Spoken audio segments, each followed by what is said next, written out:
കാരണം ഒരുപാട് സന്തോഷമുള്ളൊരു നിമിഷമുണ്ട്. കാരണം ഒരു സിംഗർ എന്ന നിലയ്ക്ക് ഞാനൊരു മെമിക്രി ആർട്ടിസ്റ്റും കൂടിയാണ്. അവരുടെ ഒരു ഡ്രീമാണ് ഒരു പ്ലേ ബാക്ക് സിംഗർ ആവുക എന്നുള്ളത്. ഞാൻ കുറേ വർഷങ്ങളായിട്ട് ഇങ്ങനെ ഞാൻ ആലോചിച്ചു എന്നായിരിക്കും നമ്മളൊക്കെ ഒരു സിനിമ നേടി വരുന്നത്. അപ്പോഴൊക്കെ ഞാൻ വിചാരിച്ചു എനിക്ക് ആ ഒരു അവസരം എനിക്ക് വേണ്ടിയുള്ളൊരു പ്ലാറ്റ്ഫോം റെഡി ആണെങ്കിൽ അതൊക്കെ തേടി വരുമെന്ന് ഞാൻ എപ്പോഴും വിശ്വസിക്കുന്ന ഒരാളായിരുന്നു. അപ്പോഴാണ് ഒരു ദിവസം ഒരു ഷോയ്ക്ക് ഒരു പള്ളിയിൽ ഞാനിങ്ങനെ നിൽക്കുവാണ്. എനിക്ക് ഫോണിൽ ഒരു മെസ്സേജ് വരുന്നു. അതിനു മുമ്പ് നമ്മുടെ ഫ്ലവേഴ്സ് ചാനൽ ഒരിക്കൽ ഒരു പ്രോഗ്രാം ഉണ്ടായിരുന്നു ഓണത്തിന്. അപ്പം അന്നാണ് ഞാൻ കാണാനും ഒക്കെ നമ്മളൊരു സ്ഥാനത്ത് കാണുന്ന ഒരു വ്യക്തിയാണ് പ്രദീപേട്ടൻ. അപ്പം അന്ന് നേരിട്ട് കാണാനുള്ള ഒരു അവസരം കിട്ടിയത് അന്നാണ്. അപ്പം അങ്ങനെ എൻ്റെ പാട്ട് അന്ന് കേട്ടു. ആ ചാനലിൽ എനിക്ക് പെർഫോം ചെയ്യേണ്ടി വന്നു. അപ്പം അങ്ങനെ എൻ്റെ നമ്പറൊക്കെ നമ്മുടെ ജയദേവേട്ടനാണ് നമ്പറൊക്കെ പ്രതിപേട്ട വാങ്ങിയിട്ട് എനിക്കൊരു മെസ്സേജ് ഇടുക. മോളെ 17-ാം തീയതി നമ്മുടെ ഒരു കുഞ്ഞു സിനിമയുണ്ട്. ആ സിനിമയിലെ കുറച്ച് വരികൾ നമുക്ക് വേണ്ടിയിട്ടുണ്ട്, അന്ന് പാടാൻ വരാൻ സമയം കിട്ടുള്ളൂ. എൻ്റെ ദൈവമേ, സിനിമ ഞാൻ അതായത് അഭിനയിക്കുകയും ചെയ്യും, പക്ഷേ പാട്ട് പാടുക എന്നുള്ളത് വലിയൊരു ഡ്രീമായിരുന്നു.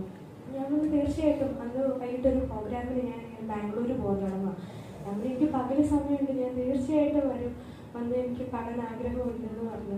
അങ്ങനെ പ്രദീപേട്ടൻ്റെ സ്റ്റുഡിയോ തന്നെയാണ് ആ പാട്ട് പാടിയത്. പാടി കഴിഞ്ഞപ്പോഴാണ് ഞാൻ അറിഞ്ഞത്. അങ്ങനെ പ്രദീപേട്ടൻ ജോമി ബ്രോയുടെ എൻ്റെ കാര്യം പറഞ്ഞു. അപ്പം അങ്ങനെ ഓക്കെ ആയി. ഞാൻ ചെന്നു പാട്ട് പാടി കഴിഞ്ഞപ്പോൾ ഞങ്ങൾ സ്റ്റീഫൻ സാറ് ഞങ്ങളെല്ലാവരും ചേർന്നിരുന്നിട്ടൊരു ചെറിയൊരു ചാനലിന് വേണ്ടിയിട്ട് ഞങ്ങളൊരു ഇൻ്റർവ്യൂ കൊടുത്തിട്ടുണ്ടായിരുന്നു.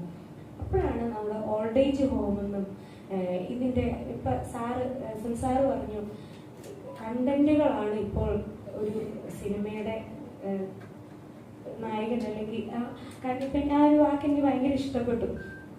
എന്തെങ്കിലുമൊക്കെ സാറ് സംസാരിക്കുന്ന സമയത്ത് നമ്മൾ ചിന്തിക്കാൻ എന്തെങ്കിലും ഒരു വാക്കിട്ടിട്ടായിരിക്കും സാറിൻ്റെ പ്രസൻറ്റേഷൻ. അപ്പോൾ അങ്ങനെ ഞാനൊരു ഓൾഡ് ഏജ് ഹോമിൽ വർക്ക് ചെയ്യുന്ന ഒരാളാണ്. അപ്പം എന്നെ സിനിമ തേടി എത്തുമെന്ന് ഞാൻ വിചാരിച്ച സമയത്ത് ഞാൻ എവിടെയാണോ വർക്ക് ചെയ്യുന്നത് ആ തീമുമായി ബന്ധപ്പെട്ട് തന്നെ എനിക്ക് വേണ്ടിയിട്ട് സിനിമ എത്തി എന്നുള്ളതാണ്. അപ്പോൾ ഓൾഡ് ഏജ് ഹോമിലെ അച്ഛനമ്മമാരുടെ വീഡിയോസൊക്കെ നിങ്ങൾ കണ്ടിട്ടുണ്ടായിരിക്കും. കുറച്ച് പ്രായമുള്ള അച്ഛനമ്മമാരുടെ വീഡിയോസൊക്കെ ഇങ്ങനെ വൈറലായിട്ട് എന്ത് കൊടുത്താലും അഭിനയിക്കുന്ന കുറച്ച് അച്ഛനമ്മമാർ. അപ്പോൾ ആ അച്ഛനമ്മമാരുടെ വീഡിയോസൊക്കെ എടുക്കുന്ന ഞാനും എൻ്റെ ബ്രദറും കൂടെയാണ്. അപ്പോൾ അവിടെയാണ് നമ്മുടെ മോഷൻ പോസ്റ്ററിനെ ലോഞ്ച് നടത്തിയത് കരുണാലയത്തിൽ. അവിടെ നമ്മുടെ കപ്പിൾസ് അവർക്ക് വേണ്ടിയിട്ട് ഞങ്ങൾ ചരിത്രത്തിൽ ആദ്യമായിട്ടായിരുന്നു പ്രായമുള്ള അച്ഛനമ്മമാരുടെ ഒരു ഫാഷൻ ഷോ ചെയ്യുന്നത്. അപ്പോൾ അവരെ ഞങ്ങൾ റെഡിയാക്കി അവർക്ക് ഇഷ്ടമുള്ള വേഷങ്ങൾ അവർ പറഞ്ഞ്